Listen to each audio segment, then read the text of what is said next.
Rachel Alexandra moving into post position number 13. There she is, the captivating filly with the intrepid Calvin Burrell aboard, taking on the boys in the 134th running of the Preakness. They are in the gate.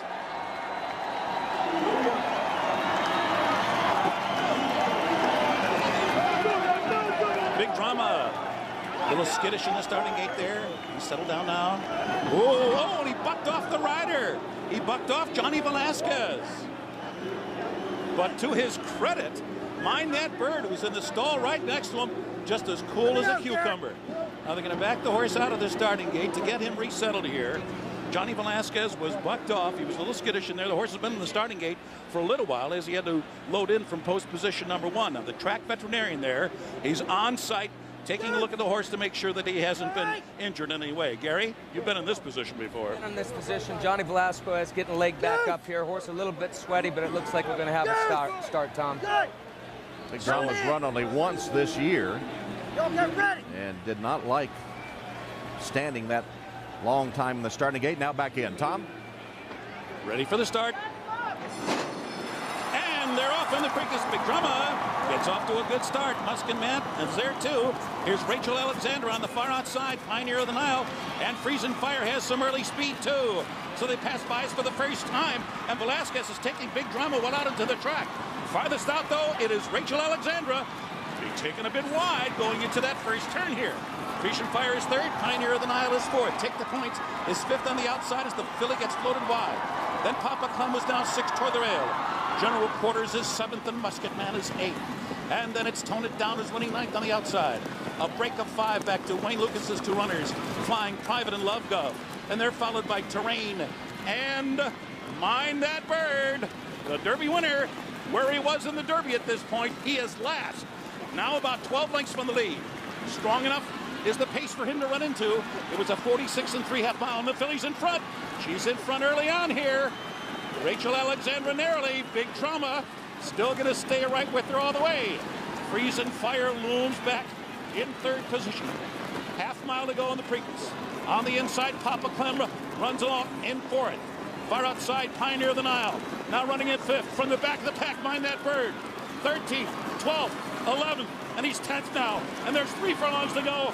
Mind That Bird beginning to roll. Around the far turn here at Pimlico. Rachel Alexandra, the leader by 2 as the field turns for home.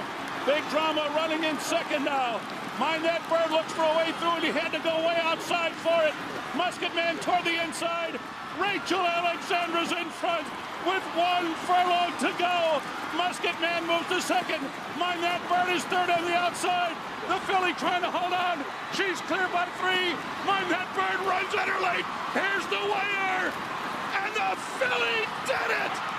Rachel Alexandra has defeated the Kentucky Derby winner, Mind That Bird, by 3/4 of a length. Musket Man was third. The final time was 1:55 flat. A magnificent victory, an exquisite filly, and a thrill to see.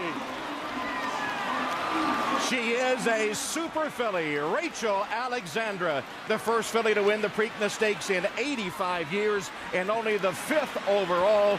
And she did it by holding off the on-charging Kentucky Derby winner, Mind That Bird. The 2 stars of the show hooking up in the final 16th of a mile in a thrilling finish to the Preakness Stakes. There's Mind That Bird, who was a game on-charging second under the new rider, Mike Smith. He's making a huge run around the turn. He found the gap that he needed to. Chip Woolley a little disappointed there. He shouldn't be disappointed. He's done a great job, and the horse ran a great race, Tom. Well, we can say one thing about the 1-2 finishers, Gary Stevens. They both are for real. They are both for real, and Calvin knows his job. Well, Donna Brothers has pulled alongside Calvin Burrell and Rachel Alexandra. Take it, Donna. I have to let Mike Smith and Calvin complete their conversation.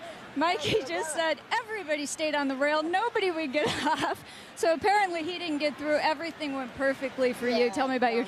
She kind of struggled a lot, to tell you the truth.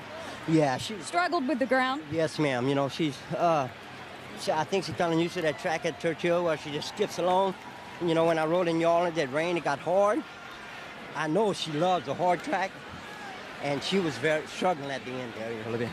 Because, I mean, we went pretty good, but I was comfortable. And then, you know, it's such a narrow track here, and she went to pricking the ears, so I had to get into her a little bit because sometimes they'll pull up over here, you know. You got to be careful about that. Well, the early fractions, 23, 46, and 3 for the half mile. Do you feel like maybe the first half was a little fast for her? You know, the first quarter was good, but then we picked it up when we headed down the backside, you know.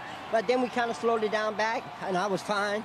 And like I say, you know, she was struggling. When I more I'd ask her, the more she struggled because she'd never been hit before. You know, I hit her a couple of times left-handed on the lane, and she kind of struggled. 2 weeks ago, amazing finish for you on Mind That Bird. This time you had to be looking over your shoulder. Did you see him coming on the outside? Yeah, I seen him coming, but I had him spotted, baby. About 3 jumped from the wire, hung on my stick, and just galloped in, you know. So did you feel like you had it won the whole time? Yes, ma'am, I did. Believe me, when they're going to come and hook her, head and head, it's going to take a racehorse to beat her. Seem a bit more... There's one in the world to beat her, okay? Well, you seem a bit more subdued over this victory than in the Derby. Did you just feel like you knew this one was going to happen? Yes, ma'am. Like I told you all along, baby, she's the greatest horse I've ever been on in my life.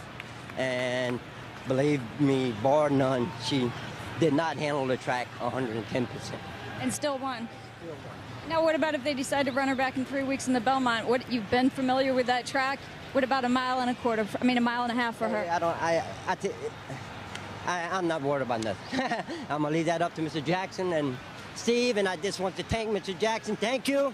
Thank everybody in Kentucky, and I love you, Mom and Dad. And thank you for the little boy that got cancer here. We're going to try to help him, okay? Congratulations, Calvin. Let's go to Kenny Rice. All right, Donna. Well, Calvin just said he loved everybody. There's a lot of love here. The entire Asmussen family is here. Steve, 2 weeks ago, you probably thought you'd be watching this on NBC, and then you get the call from Jess Jackson. What's it all been like to win this? What amazing 10 days it's been. You know, just can't tell you what a fan of the filly I am.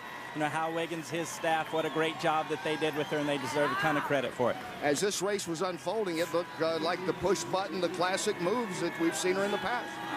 I can't say enough. You know, the second quarter, 23, I just thought that she took it to him and earned this victory. Enough can't be said about her talent. You know, Mr. Jackson to step up and acquire this filly and to give her this chance. And when you're in the grandstand, all the people that were cheering for her, it was incredible. Wow, I know they love her. And yep. They talk about, well, should she take them on? Well, she certainly proved everything and then some, I guess. Oh, yeah, absolutely. Mr. Jackson's been rewarded for his faith in her, and hopefully he's as happy as everybody else. Don't you wish it was always this way? You get a good horse, you win a big race. Thank you very much. Very blessed. So thank you. Congratulations, Steve. Now let's go to Bob Newmeyer. Well, Mike Smith has won a lot of big races in his life, and he's lost a lot of big races in his life near the wire. This was a thriller, Mike, from start to finish. You told me last night you wanted to make one solid late run. Did you think you timed it right? I thought I did. I tell you, Bob, my hat's off to her. She's a talented mare. Anybody else would have caved in, but he ran great. No one would leave the rail. I mean, I kept waiting for someone just to give me a crack, and they all knew I'd be trying that, so everybody was just sticking on it, and I had to come around a few. Was able to, get in between them. He's such a brave little horse, and he ran on huge, Bob. Did you think you had a shot at her deep in the lane? I thought I had a shot at the 3/8 pole. I said, if that mare felt her just a little bit, I'll catch her. And she didn't. She kept running hard, but I was getting her at the end. 1.25 miles a day, I catch her. Mike, did you have any chance to chat with Calvin Burrell immediately following the race? I certainly did. What'd you tell him? He said he was just really proud that he ran second, that he proved he was no fluke. I said if I'd had that real chirp, it might have been a different outcome. But like I said, his mare ran huge, and I was just proud of our horse. Mike, congratulations. Thank you. All right, Mike Smith aboard the second finisher, the Derby winner. What a race. And there's a look at Rachel Alexandra. Calvin Burrell's first Preakness win. He was second on Street Sense a couple of years ago. Second Preakness victory for trainer Steve Asmussen, who had Curlin. And Rachel Alexandra, the 70th favorite to win the Preakness and the first to win it from post position 13.